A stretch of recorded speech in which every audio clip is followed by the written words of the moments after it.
going to start with our invisible exercise, which is those pelvic floor engagements. So you're essentially doing a Kegel. We are imagining that we're putting a blueberry down there. We're taking that blueberry up an imaginary elevator to our belly button. So it's a Kegel, and it's a much deeper core engagement. So we're going to do 10 of those, breathing in and out just how we naturally would. It's invisible, but something's happening internally. It's very, very important, very good for us, especially post-baby, but honestly, it's important for everyone to do. Strengthening the pelvic floor is a really, really important and often ignored part of core work. So this is something that you should do several times a day. If you can remember, whether you're laying down, sitting up, standing up, whatever it is, it's very easy to do. You can even just be working, no one will ever know. So after we do 10, we're actually going to start to move and do some visible exercises. And that's going to be our pelvic tilts. So we're going to start by finding a neutral spine. It's where there's a little bit of space between the low back. Upper back is pressing down, but there's a little bit of daylight between that low back. And we're just going to tilt the pelvis in different directions to kind of warm up. So we're going to anteriorly tilt the pelvis, which basically means that we are arching our back, and then posteriorly tilting the pelvis, where we're imprinting our low back into the mat. And we're just going to alternate between those two directions. You can put your hands on your hips if you want to feel the different movements, different sensations. This is going to help us warm up our spine, warm up our core, and ultimately put our body in the position it needs to be in for our core exercises. So we'll do about 5 in each direction, and then after that last one, you're going to find the imprint and keep it that way. So as a rule of thumb, or at least for me, I like to imprint whenever I do core work, when I'm in a supine position, when I'm on my back. It helps protect your back. It helps to make sure your core is fully engaged. It just helps. So imprint is a good way to go. You want to make sure your rib cages are closed. If you need to, just grab onto your ribs, see if they're flared out at all. If not, knit them up. You should feel your core get even more engaged just by doing that, and then we'll start to move. So arms at your side, head and shoulders down and relax, and we're going to float our legs up to a tabletop position. Now, you'll see just by having the legs up, the core will engage that much more. So you're going to kind of go with whatever movement makes sense to you, but this is the movement. So we're going to start with the knees at a 90-degree angle. You're going to keep them at 90, and we're going to do a single toe tap. So you're going to alternate right to left leg. We're going to do 10 to each side, and we're hinging from the hip. So we're pushing the knee and the thigh away from us, and we're not hinging from the knee in the sense that the knee is changing shape. It stays at that 90-degree angle. And what I meant by we decide the movement, or you decide the movement, is you decide the range of motion and how far you're actually moving, because the lower the leg goes, the harder it is for your body to stay in that proper position. So if you ever feel like the leg's going down and your back is arching and you're losing the connection in your core, your ribs are flaring, you just cannot help it, then change the range of motion. Don't go all the way down, maybe go halfway, a quarter of the way, whatever makes sense to you. Form is more important than range of motion. So after we do our 10 to each side, we're going to go into double leg. So keeping legs together, keeping knees at 90, you're going to float down and lift up.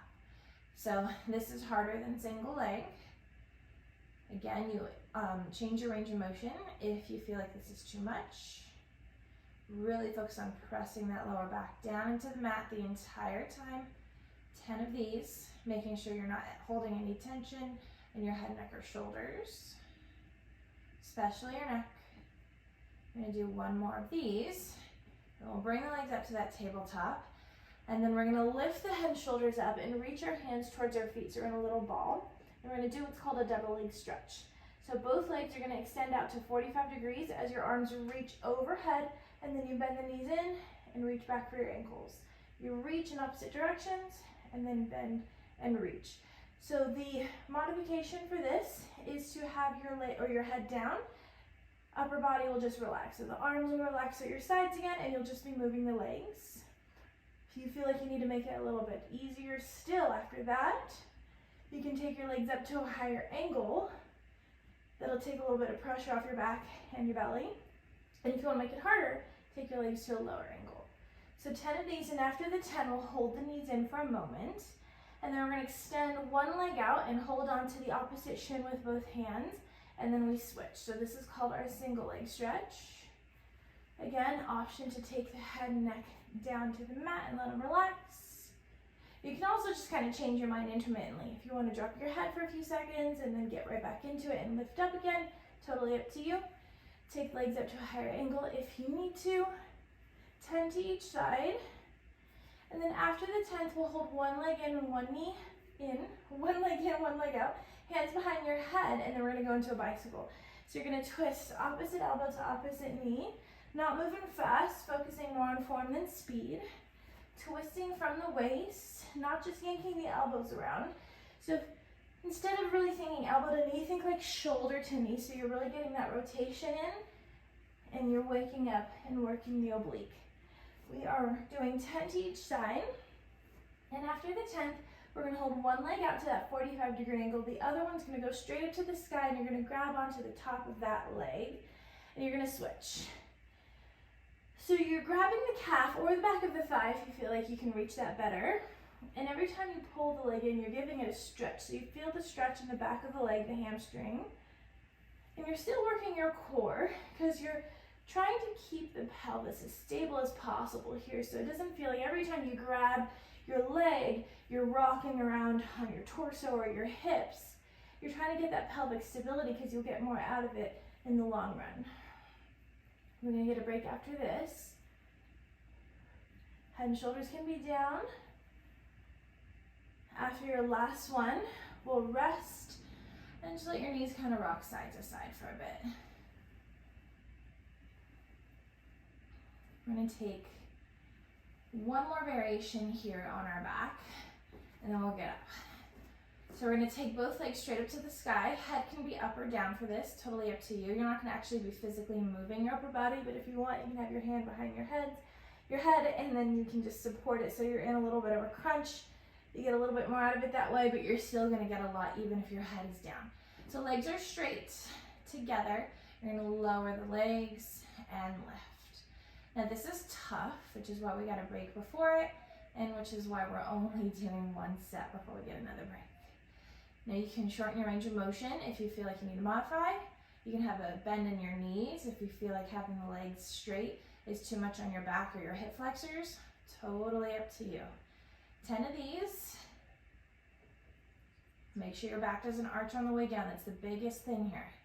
And after that 10th one, we'll rest. Again, rock your knee side to side. Maybe give yourself a little hug. Roll your spine around. And then we're going to rock and roll ourselves up to seated. And then we're going to flip over to hands and knees.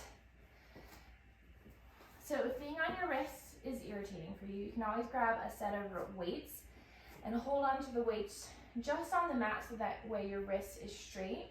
Otherwise, we're here with the hands flat. So we're in a tabletop, knees under hips, wrists under shoulders. And we're gonna do a bird dog. So we're gonna reach the right arm forward and then the left leg will go back and then we'll switch. Left arm forward, right leg back, and just keep alternating. And we wanna work on a neutral spine here. So as the legs and the arms reach, you wanna make sure you're not arching your back. You're not rounding either. We are going to do that in a moment, but we don't wanna do it on accident. We wanna do it on purpose. We're gonna do 5 to each side here. And on the 5th one, you're gonna hold the right arm and left leg up. And now we're gonna round on purpose and we're gonna do a little kneeling crunch. So you're gonna round the spine, bring the knee to the elbow, engage those abs, and then extend. We're gonna do the same arm and leg, round, scoop the belly in, look at your knee, and reach. So we're gonna do 5 of these, touching the elbow to the knee every single time. No shortcuts.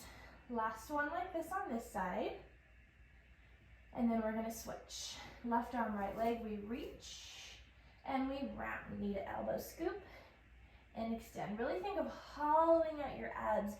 Exaggerate that curve in your spine, getting that deep connection in your core. It's not the hardest thing we've done today, but we can be very active about it. Last one here. And then we're gonna drop those limbs down, reset a little bit, and then we're gonna add on. So we're gonna go back to the right arm and left leg. We extend out, keep them straight. Right arm is gonna go to the right, left leg is gonna go to the left, and then we find center. Again, and center. So we're not switching sides yet. Keep that leg lifted and try to stay centered here. One more here, so it's 5. And then we switch. Left arm, right leg, we reach. Left arm to the left, right leg to the right, and center. So the point of this is to fight your balance and the shifting of the weight. So you stay centered even though your body doesn't want to. Use your core to stay middle. After the 5th, we switch and we're gonna add on to everything we were doing before. So we're gonna go into that crunch, knee to elbow, extend, arm and leg open, close, and again we round and crunch, reach, open, close. So it's 5 total to each. Staying centered, resisting that temptation to lean over to our more stable side. And then after that last one, we drop those limbs and switch sides. Left arm, right leg, we reach, we round, scoop, extend, open, close. Scoop, extend, open, close. 5 to each.